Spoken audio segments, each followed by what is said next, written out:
Muy buenas, tengan todos buen día. En el día de hoy quiero hablar sobre temas de medicina. Yo soy médico venezolano. Quiero hablar sobre lo que es la cascada de la coagulación. Me sirve a mí para recordar los temas de medicina y quiero que sea algo pues didáctico, ¿no? Para la ayuda de todos. Y pues cualquier cosa pueden comentar, pueden suscribirse a mi canal. Las personas que estén interesadas en lo que el campo de la medicina, pues, y aquellas que no están en el campo de la medicina, pero que estén interesadas también en aprender un poco sobre medicina. Entonces pues pueden comentar, pueden suscribirse, pueden escribir algún tema que quieran que toquemos posteriormente, cualquier tema de medicina, y posteriormente estaré subiendo un video sobre el tema que ustedes elijan.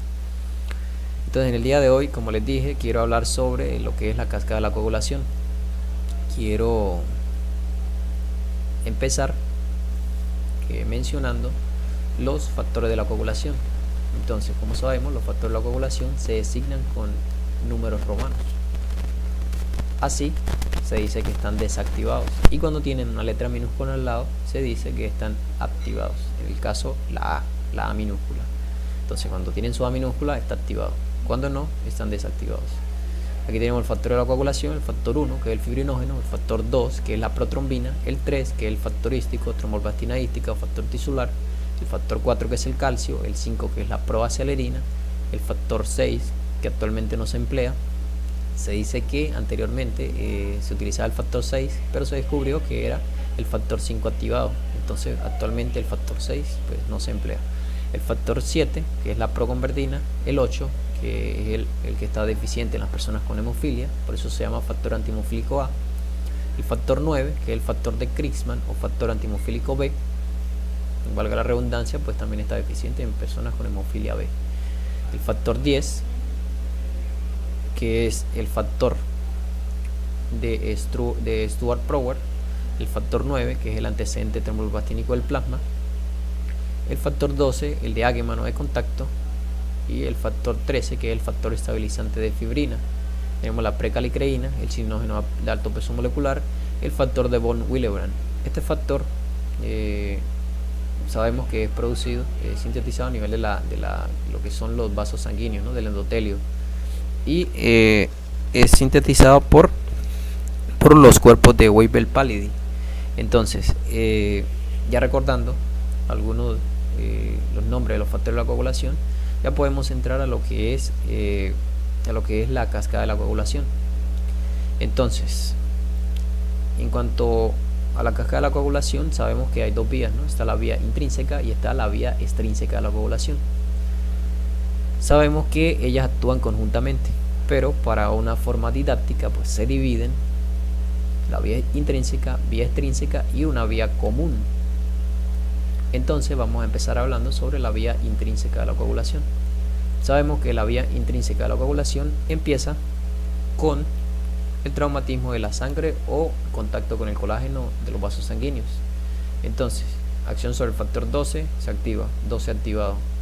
El cinógeno de alto peso molecular, la precalicreína, que es la responsable de la formación de bradicinina, actúa sobre el factor 11. Este factor 11 se activa formando el factor 11 activado.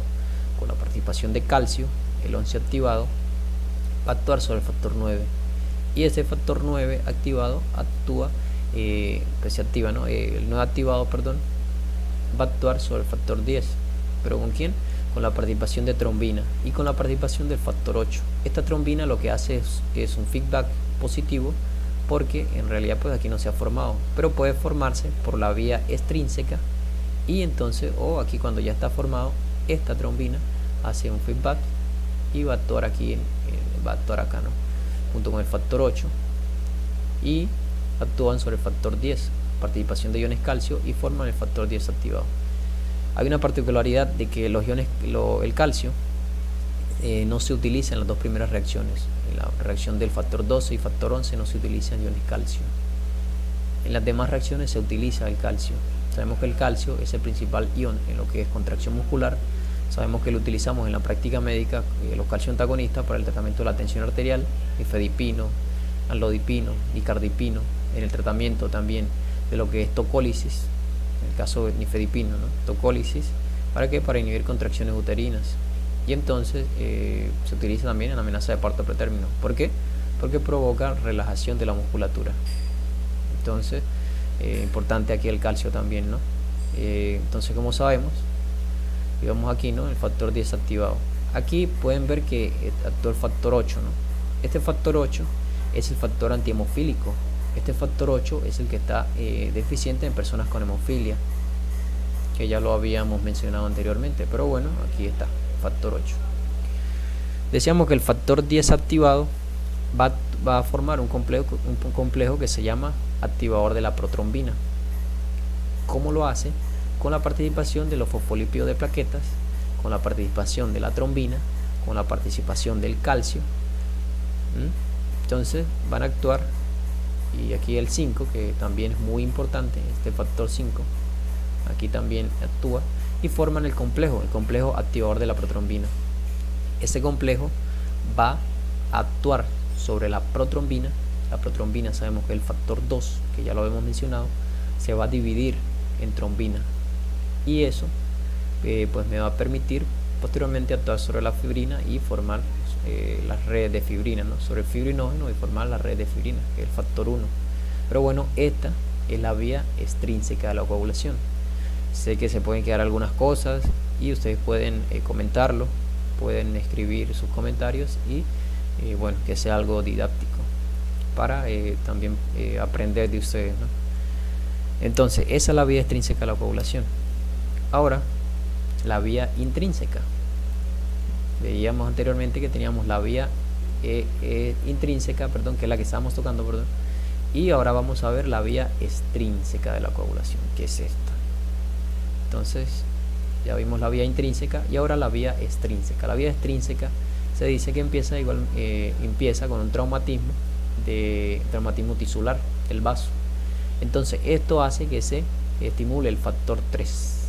Ese factor 3 se llama factor tisular, que aquí, bueno, no está nombrado con letras romanas, con números romanos, perdón, pero este es el factor 3. El factor tisular va a actuar sobre el factor 7, y este factor 7 se va a activar y va a formar el factor 7 activado.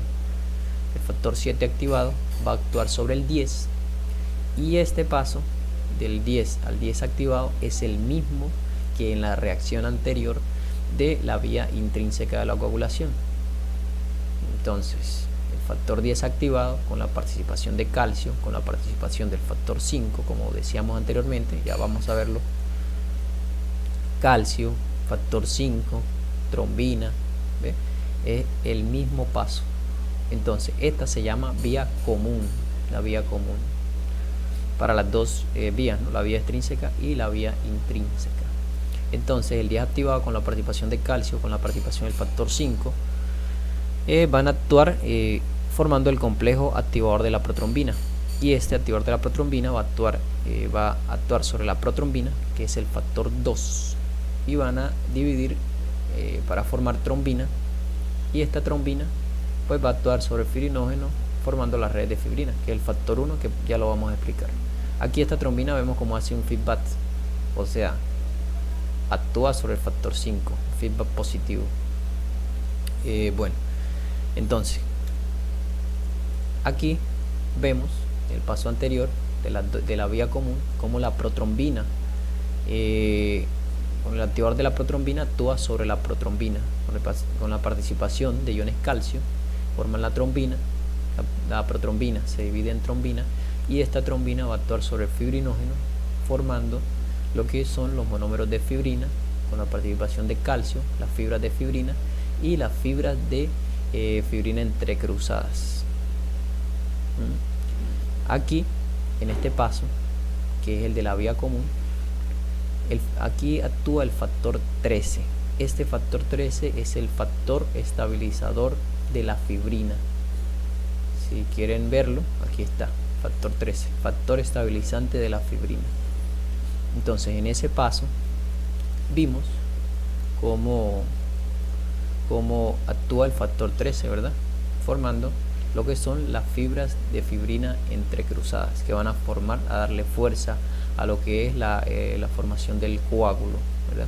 Entonces, esas son las vías extrínsecas, la vía intrínseca y la vía común de la coagulación. ¿Qué pasa? Que hay maneras didácticas de aprenderse estas vías de una manera más sencilla. Entonces, aquí, como vemos, están ilustradas la vía intrínseca y la vía extrínseca. Factor 12, 11, 9, 8. Si vemos, aquí están en orden. Aquí están en orden. Aquí tenemos, perdón, que el factor, vea, viene 12, 11, el 10 lo dejamos acá, colocamos el 10 en el centro. Hay algunos videos que lo ilustran así para aprenderlo de manera fácil. El 10 lo colocamos en el centro y nos devolvemos 12, 11, el 10 como lo colocamos acá, entonces 9, 8, 12, 11, 9, 8, 12, 11, 9 y 8. El 10 quedó acá. Ve que están en orden. Y aquí en la vía extrínseca decíamos que está el factor 3, que era el factor tisular, y va a estimular el factor 7. Dicen que 7 más 3, 10. 7 más 3, 10. Y aquí están en orden: 12, 11, 9 y 8. Factor 10. Y aquí el factor 10 actúa sobre el factor 5, factor 2 y factor 1. 2 trombina, 1 fibrinógeno. Entonces dicen que 5 por 2, 10 por 1, 10. Entonces, pues es una manera, pues, didáctica de aprenderse esta vía de la coagulación, y pues también es bastante interesante, ¿no? De una manera más práctica. Entonces, yo tenía algunas anotaciones en mis cuadernos cuando repasaba el tema, y quise tomarle una pequeña foto a lo que es la vía intrínseca y la vía extrínseca de la coagulación. Aquí vemos cómo está la vía intrínseca: 12, 12 activado, 11, 11 activado, 9, 9 activado, el factor 8, aquí actúan sobre el factor 10, 10 activado, y aquí que está la vía común, en este caso la vía extrínseca, factor tisular o factor 3, va a actuar sobre el factor 7, el 7 va a actuar sobre el 10, y el 10, aquí el 5, aquí la vía común, activador de la protrombina, protrombina en trombina y fibrinógeno en fibrina. Entonces, decimos que para la vía intrínseca de la coagulación, ¿cómo se mide? Con el tiempo de tromboplastina parcial activada. ¿Qué pasa? Que se llama TPT o tiempo de Kaolin. Y en este caso, ¿cuáles son los medicamentos que actúan más en esta vía? Aquí yo coloqué la heparina en uno de los ejemplos, y la heparina vemos que actúa sobre los factores 9, 10, 11 y 12. Es fácil, están en orden: 9, 10, 11 y 12, heparina. Y entonces aquí lo subrayé en verde, aquí están, ¿no? En orden. Empecemos: factor 12, aquí el factor el 11, aquí el factor 9, 10. Entonces están señalados los que actúan sobre la heparina, ¿no? Y ¿qué pasa?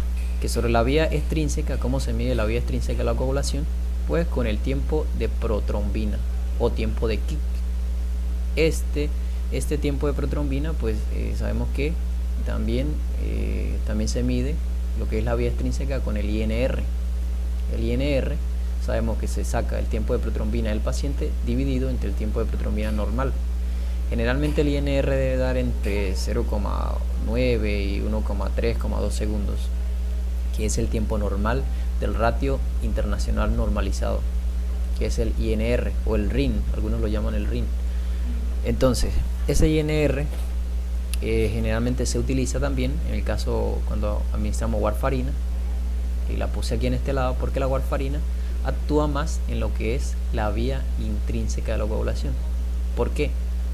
Aquí puse una mnemotecnia que es muy sabida, muy utilizada para saber, ¿no? Perdón, valga la redundancia, para nosotros comprender cuáles son los factores en los cuales actúa la warfarina. Puse 1972. Es decir, el 1 pues lo ponemos como el 10, ¿no? Es una mnemotécnica. Entonces 10, 9, 7 y 2. Estos son los factores en los cuales actúa la warfarina. Y si vemos en dónde están estos factores, entonces está el 10, el 9, el 7 y el 2, la trombina. Entonces mira, está más hacia la vía extrínseca, el 7, el 10. Ya por tomar el factor 7, entonces mide más la vía extrínseca de la coagulación. Vemos la heparina en este lado, como toma más el lado de la vía intrínseca, y por eso afecta más la vía intrínseca, ¿viste? Entonces en este caso la warfarina actúa más sobre la vía extrínseca de la coagulación, y en este caso pues vamos a utilizar el tiempo de protrombina o tiempo de Kipps y el INR para el caso de cuando administramos warfarina. Entonces cuando en la práctica médica generalmente pues he visto la administración de warfarina en el caso de aquí también lo coloqué, en el caso de TBP, trombosis venosa profunda, en el caso de tromboembolismo pulmonar. Esto claro, aplicando todos los criterios para diferentes patologías, ¿no? La escala de Wells y todo lo que tenga que ser. Pero se aplica warfarina y se tiene en cuenta el tiempo de acción, ¿no? Generalmente cuando estás en rotación te preguntan cuáles son los factores que inhiben la warfarina. Entonces tú puedes decir el 10, el 9, el 7, el 2. La siguiente pregunta casi siempre es ¿y en qué orden se activan los factores de la coagulación? Entonces tú puedes decir, y también puse una ayuda mnemotécnica acá, 7912. ¿Por qué?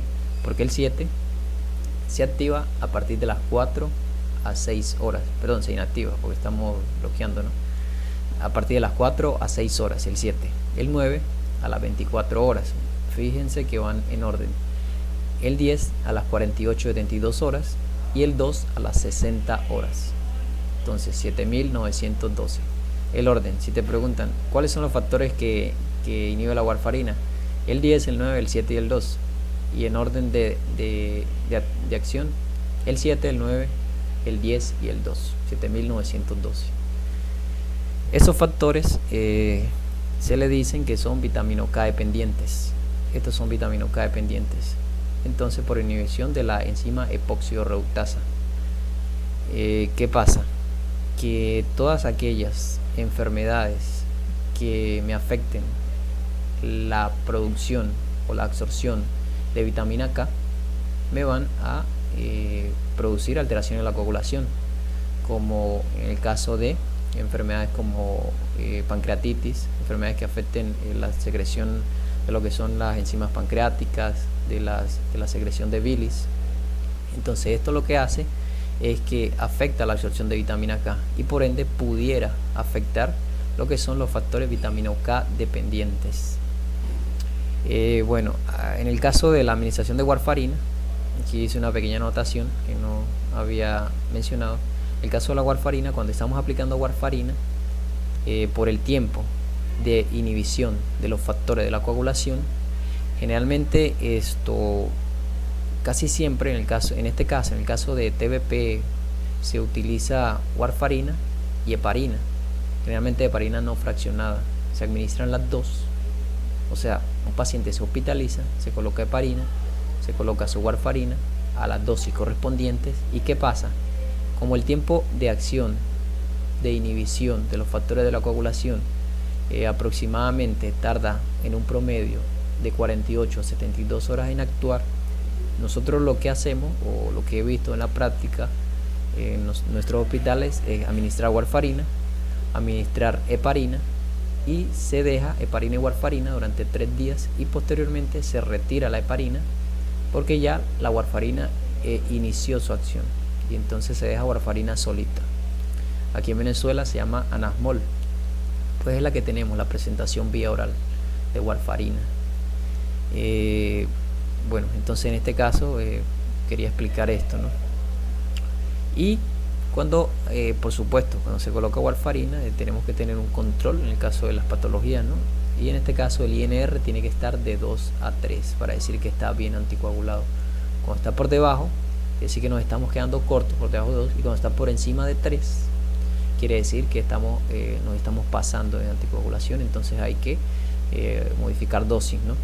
Esta es una pregunta muy frecuente. El INR en el caso de administración de warfarina de 2 a 3. El INR normal 0,9, 1,2. En el caso de administración de warfarina de 2 a 3. Es lo normal que debe estar para decir que un paciente está bien anticoagulado. Bueno, en este caso aquí también coloqué los NACO, que son nuevos anticoagulantes orales. Estos son nuevos anticoagulantes orales, pues sabemos que es el dabigatran, rivaroxaban, apixaban, endoxaban, betrixaban. Estos son algunos de los 5, o sea, generalmente son los que más se mencionan, ¿no? Los nuevos anticoagulantes orales, los 5 que más se mencionan, perdón.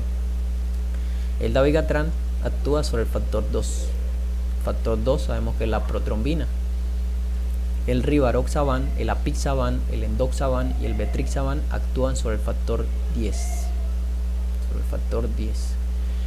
En la práctica médica generalmente se emplea en el caso de fibrilación auricular, es donde he visto la mayor administración, donde nosotros le hemos implementado, y generalmente con todo lo que hay que saber, ¿no? Que hay que ver el paciente, se calcula el CHAD2 DS2-VAX en el caso de fibrilación auricular, y que es una escala de puntuación para saber si hay que anticoagular el paciente. Y entonces, si ese CHAD2 DS2-VAX está mayor de 2, generalmente se coloca un anticoagulante. Si está por debajo, se puede utilizar aspirina. Si está por debajo de 1, pues generalmente no se utiliza anticoagulación. Pero he visto en la práctica médica que se utilizan mucho en lo que es en los pacientes que tienen un CHAD2 DS2-VAX mayor de 2 y que tienen fibrilación auricular para prevenir enfermedad cerebrovascular, ¿no? Tipo isquémico. Entonces se utilizan en esos casos. Generalmente se utiliza en esos casos cuando tienen una puntuación mayor de 2. Esto ha sido el tema de coagulación, de factores de la coagulación. Espero que haya sido de su agrado, espero que comenten, espero que no haya sido un poco engorroso, un poco tedioso la explicación, y quisiera que se suscribieran a mi canal. Quisiera seguir subiendo videos. Este es el primer video que estoy montando y es el primer video que estoy haciendo de manera didáctica, y quise hacerlo porque igualmente me sirve a mí para mi repaso. Entonces cualquier duda, cualquier aporte que puedan hacer, cualquier cosa que se me haya pasado, pues pueden comentar, y pues acepto sus sugerencias. Y igualmente, como dije, cualquier tema de medicina que quieran indagar, ustedes pueden hacer sus comentarios y posteriormente estaré subiendo el tema de su preferencia. Muchas gracias y espero que estén muy bien.